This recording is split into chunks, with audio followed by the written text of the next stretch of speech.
საინტერესო ინფორმაცია. მადლობა დათოს ინფორმაციისთვის. ამ თემაზე საუბარ სპორტის და ახალგაზრდობის საქმე და მინისტრის მოადგილესთან აკაკი ლორდიასთან ერთად განვაგრძობთ. გლომშვიდობის მოგესალმებით. ჩვენ მოვისმინეთ უკვე რომ დასრულებულია ძირითადი 95% სამუშაოებისა. იყვნენ ჩამოსულები უკვე მეორე თვალსაჩინო თუ მესამე ვიზიტი იყო. არიან თორე კმაყოფილები საერთაშორისო ოლიმპიური კომიტეტის წარმომადგენლები. მოგესალმებით კიდევ ერთხელ დილამშვიდობის დიდი მადლობა იმისთვის, რომ გვეძლევა საშუალება თქვენი ტელევიზიის ეთერით ვაცნობოთ საზოგადოებას თუ რა მდგომარეობაა და რა ტიპის ღონისძიებას მასპინძლობთ. უპირველეს ყოვლისა მინდა აღვნიშნო ამ ღონისძიების ასეთი ამგვარი ტიპის ღონისძიების მნიშვნელობის შესახებ.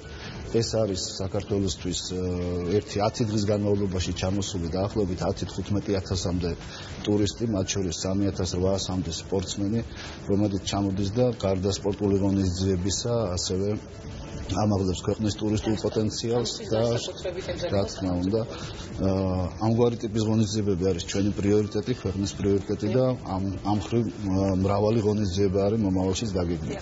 ახლა ჟურნალისტმა ახსენა უკაცრავად რომ 95% სამუშაოების შესრულებულია. რა არის დარჩენილი? მოგახსენებ. რაც შეეხება ინფრასტრუქტურას, მართლაც რომ კოლოსალური სამუშაო იქნა გაწეული სახელმწიფოს მიერ. ჩაიდო არაერთი მილიონი ინფრასტრუქტურის მშენებლობის საქმეში და შესაძლებელია ითქვას, რომ ამ ოლიმპიადის დასრულების შემდგომ პრაქტიკულად ქალაქი უზრუნველყოფილი იქნება სპორტული დარბაზებით სათამაშო სახეობებში და ასევე სხვადასხვა სპორტის სახეობაში. მინდა გითხრათ, რომ შენდება თბილისის სპორტის სასახლე, ოლიმპიური სტანდარტების შესაბამისი საცურაო აუზის 3 ბასეინიანი, ასევე 10-მდე სხვადასხვა სპორტული ობიექტი, ძიუდოს აკადემია, ტანვარჯიშის სასახლე, ფრენბურთის სასახლე და რეალურად ეს არის უამრავ ძალიან დიდი დამატებითი ღირებულება დარჩენილი ადგილზე. დასაქმებული ადამიანი და ჩვენთვის კი სპორტის და ახალგაზრდობის საქმეთა სამინისტროსთვის საშუალება იმისა, რომ მოზარდთაობას, ასევე თბილისის ქალაქის მოსახლეობას მიეცეს საშუალება, რომ დაკავდეს ცხოვრების ჯანსაღი წესით, აქტიური სპორტით და შესაბამისად გაიჯანსაღოს. და ალბათ საშუალება იმისიც, რომ თქვა მომავალში უმასპინძლოთ სხვა მნიშვნელოვან ღონისძიებებს, იგივე მსოფლიოს ჩემპიონატს, იგივე ძიუდოში ევროპის ჩემპიონატს და ასე შემდეგ. ეს თუ იქნება პრიორიტეტი შემდეგ ამ დარბაზების დატვირთვის.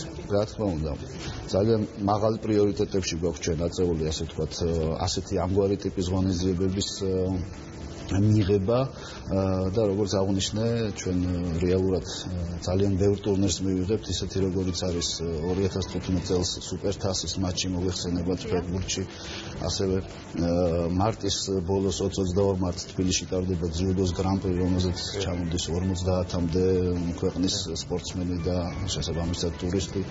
აპრილში 11-18 აპრილს მასპინძლობთ ქალაქი ევროპის ჩემპიონატს ძალოსნობაში და ძალიან მნიშვნელოვანია, იმიტომ რომ 30 საათი გვექნება პირდაპირ ლაივ, ასე ვთქვათ, ეთერი ევროსპორტის საშუალებით და ეს არის ქვეყნის წარმოჩენის ერთ-ერთი საუკეთესო საშუალება. ბატონო აკაკი, ძალიან ბევრი სტუმარი ჩამოდის, როგორც თქვენ ახსენეთ, არის თუ არა საკმარისი ის ინფრასტრუქტურა, რაც დახვდებათ ამ სტუმრებს? რა თქმა უნდა, ამ ეტაპზე ყველაფერი რიგზეა, ასე ვთქვათ, ბოლო ვიზიტით იმყოფებოდა ევროპის ოლიმპიური კომიტეტის წარმომადგენლები საქართველოში, მათ მოინახულეს სიუჟეტში აღნიშნული ობიექტები, როგორც სასტუმროების, განთავსების ტერიტორიები, ასევე სპორტული ობიექტები.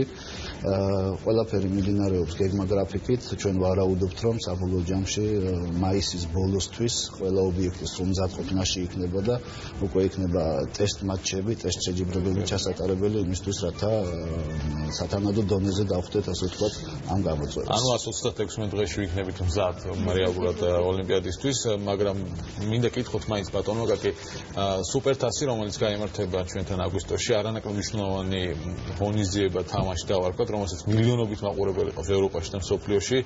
ამის მოსამზადებელი სამუშაოები როგორ მიმდინარეობს და როდის გიგმება ამის დასრულება და ყველაფრის დამთავრებას? სუპერთასის მოსამზადებელ სამუშაოებთან დაკავშირებით შექმნილი არის სამთავრობო კომისია, უწყებათა შორის სამთავრობო კომისია. ინტენსიური სამუშაოები მიმდინარეობს, უკვე დაიწყო გაფორმდა ხელშეკრულებები გარკვეულ სამუშაოებთან დაკავშირებით ეს ეხება როგორც ტექნიკური აღჭურვილობის შეცვლას დინამოს სტადიონზე, ტაბლოები, ინტერნეტ მომსახურება, ასევე ელექტრონული ბილეთები, აბსოლუტურად თავიდან ბოლომდე ეს არენა გახდება ულტრათანამედროვე ტიპის, რომელსაც მომავალში შეიძლება ნებისმიერი ტიპის საერთაშორისო მატჩის მიღება საქართველოში.